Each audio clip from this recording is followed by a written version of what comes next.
Hello folks, hope you're doing well. It's 9:10 on the 4th of August 2020.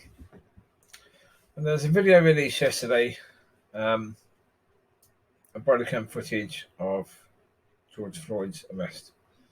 The beginnings of it, because previously we only saw the ending of it. I'll link that to this.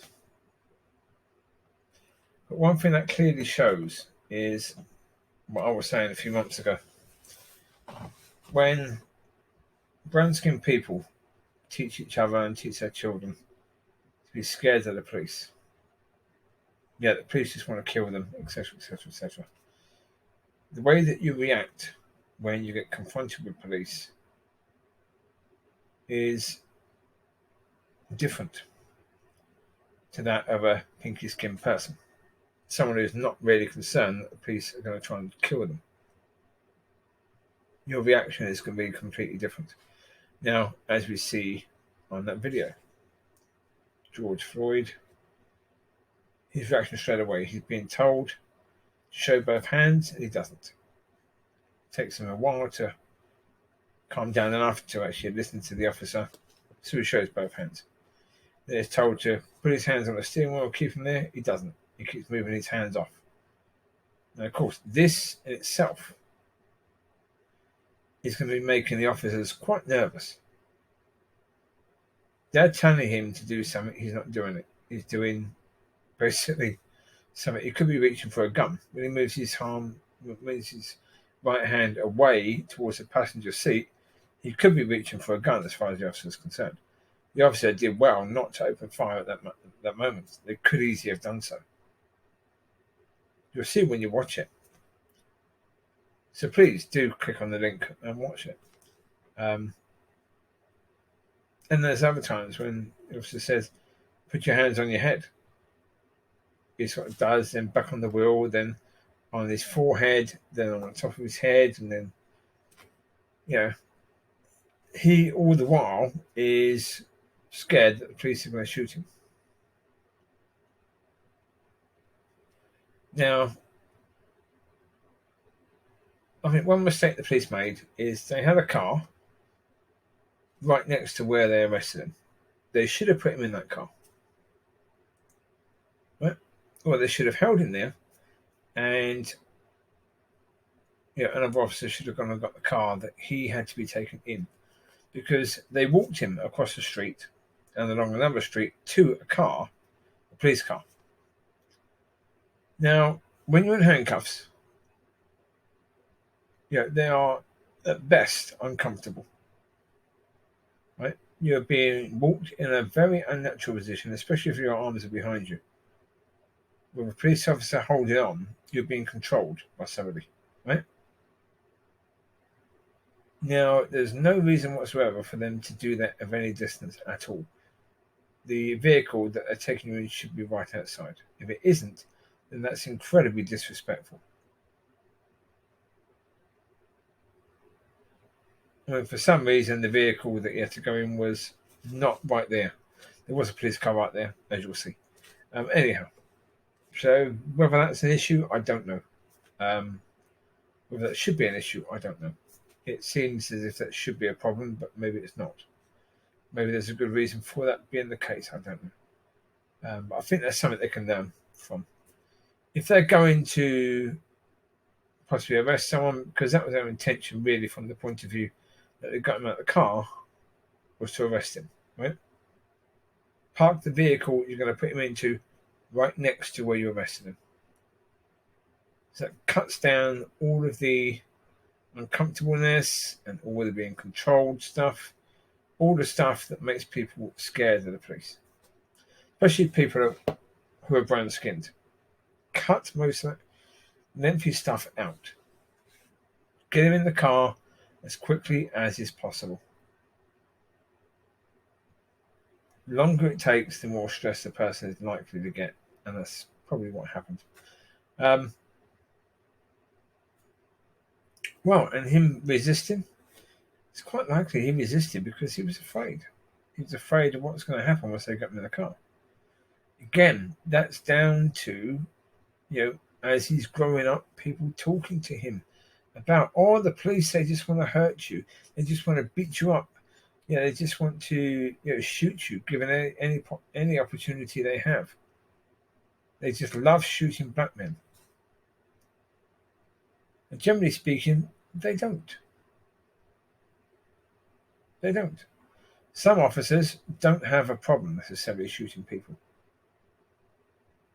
But most don't want to shoot people, if that's at all possible. But when you are telling your children that the police just want to kill them, and you make them afraid, that petrifies the police, then everyone starts behaving in a way that is unnatural.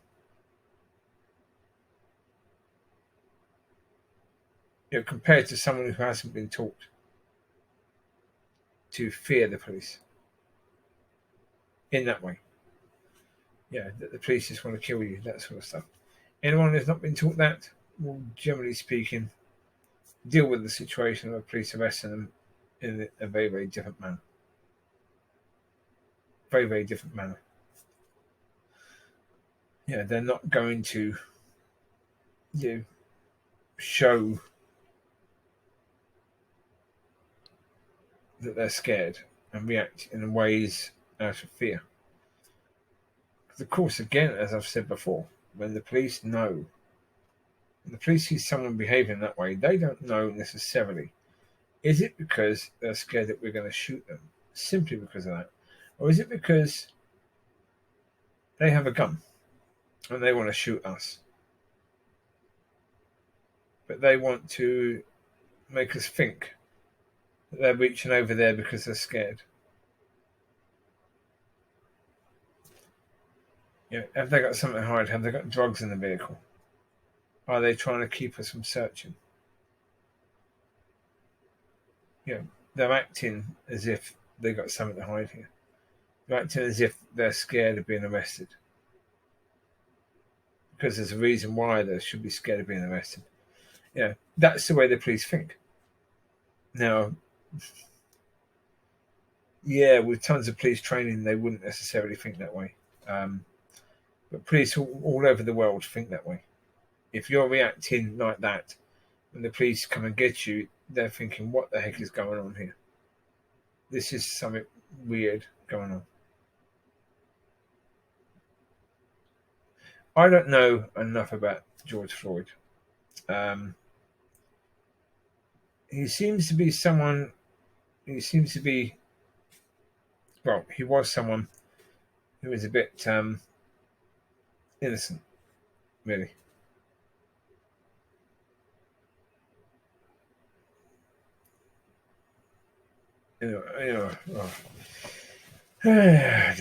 Yeah.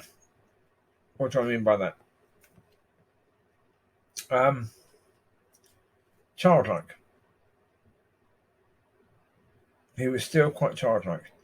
If you listen to the way he talks, even the way he was crying for his mum in the original footage of the officer with his knee on his head, it was quite childlike.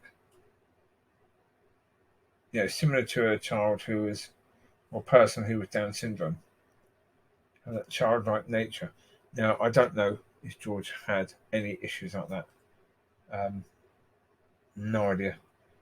But the problem is, again, the police aren't trained to deal with people like that. They just aren't. And if you're dealing with someone who has an issue with Down syndrome and they're big like that, like George was, they are going to panic. They are going to, especially when you try and grab hold of them. Anyone who has any issues like Down syndrome or any type of mental disability, they would often fight if they feel that they're being controlled or held. They don't like it at all, and they can have incredible strength when they're panicking. But the police, as I say, they're not trained to deal with this sort of thing. They really are not. Now, I think with Mr. Floyd, would have been better ways to deal with him. If they had called in the social services to deal with him, to get him into the car, to speak to him about the things they wanted to speak to him about, then that may have been a better way to deal with it. But again, the problem is, do the police understand who they're dealing with at the time? No. Do they care particularly? No, not really. I don't think they do, really. I don't think they particularly care about it because they're in that situation where they have a job to do. And really, in a busy city, a busy town, they have lots of jobs to do. They're just going to get this one done so they can move on to the next job that comes along. And when that's your life, you just want to get it over and done with. You got this man to arrest, to bring in, just get him in the car, get him out. Simple. If that person is behaving suspiciously, then that's a different matter. But of the issues that have gone on, like Rayshard Brooks, did everything possible to get shot. Really, he really did push those officers. Rayshard Brooks did.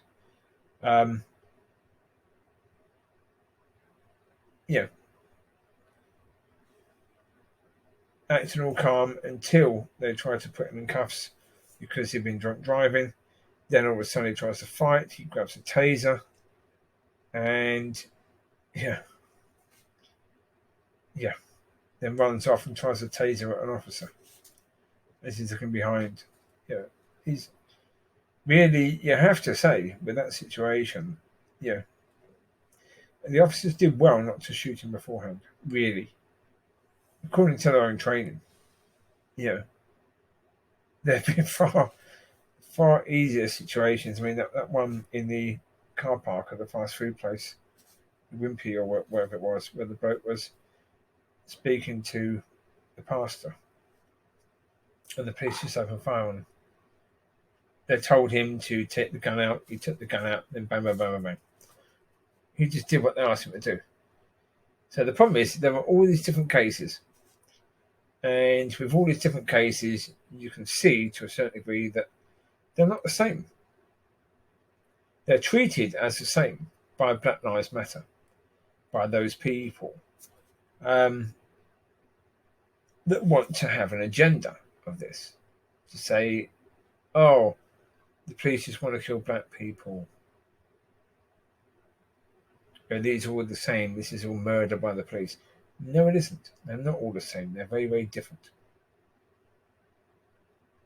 The one with the chap, I've done the video, and I've included a link to that one, where the officer was screaming her head off. Drop the gun, drop the gun, drop the gun, drop the gun, drop the gun, drop the gun. Of course, the gun was in his pocket, so he couldn't easily drop it, could he? So when he eventually reached for the gun, she opened fire. Again, that was an officer. It wasn't a man. Now, like with George Floyd, he was someone who was petrified, right? He was showing he was scared. The officers were fairly calm. With this other one, the one where the officer was shouting, drop your gun, drop your gun, drop your gun, she was petrified. The man who she killed was behaving calmly. He was going, okay, what do I do here? I can't drop the gun if it's in my pocket, can I? Exactly. If I reach my gun, they're going to shoot me. But she's getting panicky, so she's probably going to shoot me anyway. So in the end, he made the only decision he could. Okay, I've got to reach for the gun. So I'll get the gun in my thumb and my finger and just take it out to drop it. As soon as he did that, bang, bang, bang, bang, bang, dead. So that officer should be minimum sacked with no pension, nothing. She should never have been employed under the police force. Just listen to that one if you can find that one. Listen to her and the panic in her voice, the fear in her voice. She should never have been there, not in any way, shape, or form. The bloke who had his knee on George Floyd's neck should never have been there. But Rayshard Brooks, different situation completely. I mean, it's a shame that Rayshard Brooks isn't with us anymore. But I don't think the coppers were to blame on that one, really. I think most police would do exactly what was done there. Most would. So anyway, I hope that people can learn from this. I really do. I don't think they will, because the problem is you've got one side that's just looking at defund the police, get rid of democracy, which is Black Lives Matter, and then you've got the people who are bored stiff and decided to join a group called Black Lives Matter because of the fact that they're bored stiff, and marching on the streets with this militia is far better than staying at home. Which it is, really, for those people. And that's why they've all gone out and participated in this. So it's a terrible situation. So the police don't really want to not learn from it properly, because if they say, well, George Floyd was a bit simple-minded, if they say anything like that, which I'm not saying he was, don't know, childlike, I think that's the way to describe it. He was quite innocent in that way. I'm not sure if he had any mental issues there. He may very well have done. If he did, then that's okay. We all have things we have to deal with. It's just that if he did, then, as I said, the police should have dealt with it differently. That's the reality of the situation. The police should have dealt with it differently. Because of the fact that they have a responsibility to serve the people, and they've forgotten that they have a responsibility to serve the people. And if they've had any dealings with George Floyd in the past, which I think they probably had, and they should have known who they were going to and how to best deal with him from previous experience. Well, clearly they didn't bother doing any of that. And then why that officer knelt on his knee and looked chuffed to have done so. So it knelt on his neck, looked chuffed to have done so, I don't know. I have no idea. I can't try and understand what that man did and why he did it. I have no idea whatsoever. It's a bizarre situation, to say the least. So that's something you can try and understand it. You can try and understand it. You can try and understand it. You can try and understand it. But I don't think you ever will. How a human can treat another human in that sort of disrespectful, disgusting manner. You'd have to be a bit of a psychopath to do so. And again, psychopaths shouldn't be in the police force. But whether this new Bodycam footage gives us anything and helps to people to learn something, I don't know. I don't know, but as I've said in other videos, if you are brown-skinned, stop telling children to be scared of the police. Stop doing it. You are simply causing the situation that you are telling them to be afraid of. You're only going to make sure that continues, because if that child, when they're older, if that child continues to get taught that, when they are older, if they ever have a run-in with the police, then that's going to be a problem. I'll give you an example. There was a thing on, I'm not sure if I can find it now. It was a football thing. There you go. Spurs defender Rose regularly stopped by police and asked if this car is stolen. Right? Now, I'm wondering what car he's got. I mean, it's very interesting. I've spoken about this as well before. No, I'm not even sure if it tells us here what car he's got. It says when he's driving, but it doesn't really say. The thing of it is that certain cars get stolen on a regular basis. Certainly, the sort of cars that football players will often buy. Really ego type of cars that footballers want to buy. Interesting, in this piece, they don't seem to say what car he drove. At one point, they say, before the incident with George Floyd in America, one day in a year, we wear kick it out racism t-shirts. Why on earth is he mentioning George Floyd at all? Him being pulled over by police and asked, can he prove that this is his car? That isn't necessarily unfair. It all depends on where you're driving. It depends on, if you're wearing a tracksuit and you're driving a Rolls Royce and you are brown skinned and you're driving in an area where a lot of brown skinned youths go stealing really expensive cars, it's not surprising that the police pull you over on a regular basis and say, can you prove this is your car? I mean, in the end, it's not necessarily racist, is it really? I mean, if you're driving a normal car, an everyday person's car, or if you're driving a Mercedes Benz and you're wearing a suit, or a Rolls Royce and you're wearing a suit, it doesn't matter what kind of skin you have. If you're wearing a suit and tie and you're booted up as if you're a businessman, and you're driving one of these incredibly expensive cars, then it's more likely that the police will just let you go.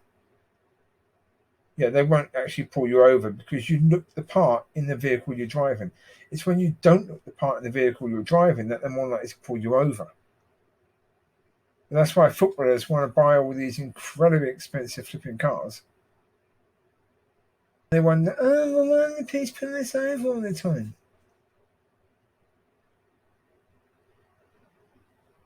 That's why.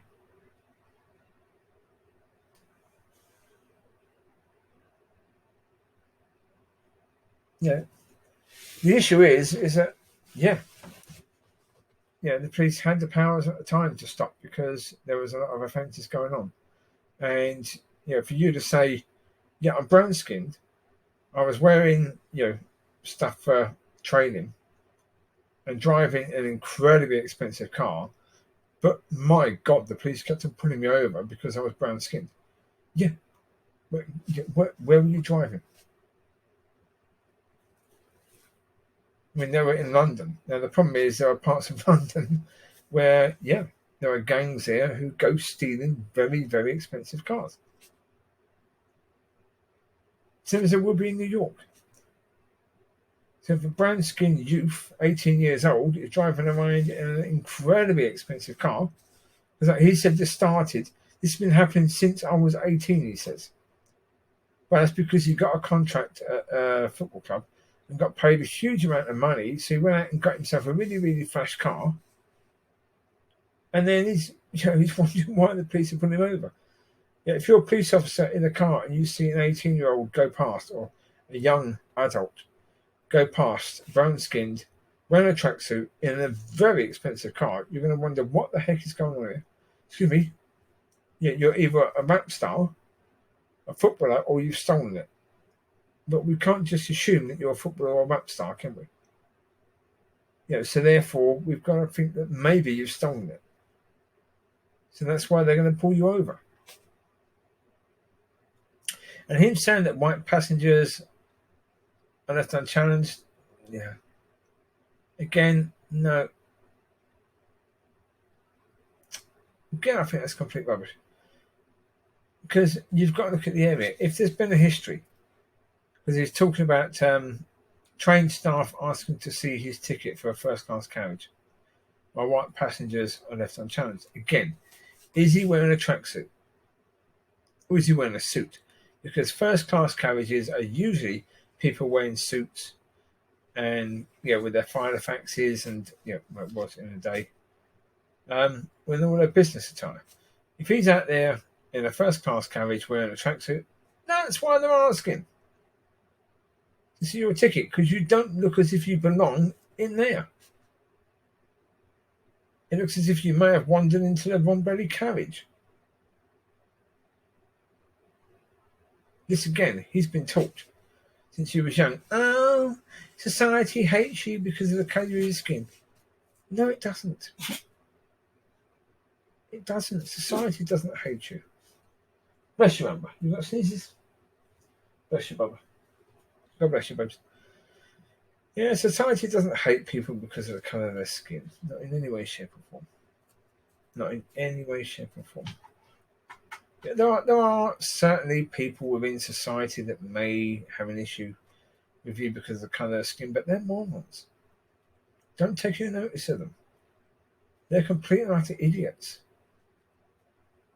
Yeah, but sorry, Danny Rose, you're a complete idiot for just seeing that you get pulled over and you get asked for your ticket because of the colour of your skin. There's more to it than that.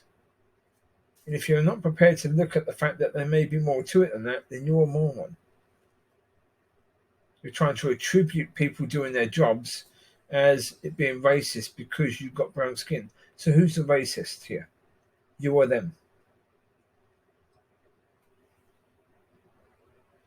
You're using your skin colour as a way of saying that anyone who questions you on anything is a racist. No. Anyway, as I say, I wasn't at the interview, so it's actually quite possible that Mr. Rose didn't say any of the things he said, or which he's been supposedly said. That's, you have to say that because that is quite possible to be the case. Anyway, I will include the link for this video. It's got a full link actually. Sorry, I mean quite a full video. There are other videos there that are like 2 minutes long that just talk about it, whereas this is the actual one that seems to be showing what happened beforehand. Whether or not it leads up to the thing that we see that is problematic, I don't know. I'm watching the last bit of it, but turn the sound off so I can see. Because at one point, George Floyd has got in the car, but he's still got his legs out. He's sort of facing out. So an officer comes in from the other side and tries to pull him in. That may be where the kickoff begins, quite likely. I think it is, yeah. Because the cops start going a bit berserk after that. So I think that's quite likely where there's a bit of a fracas there, where he starts resisting. But again, that's why I say, learn who you're dealing with. If Mr. Floyd had any sort of mental health issue, then that could explain so much about his behaviour. And the police should have been aware of that. They really should have been aware of that. Yeah. Anyhow, there you go. I mean, hopefully people can learn from this in some way to, that both sides can be helped in some way. Do I think that's going to happen? No, I don't think so. There's nothing really clear in this, where unless people really want to learn, they're not going to learn a thing. But there you go. You take care. God bless, and I'll speak to you soon. Bye bye.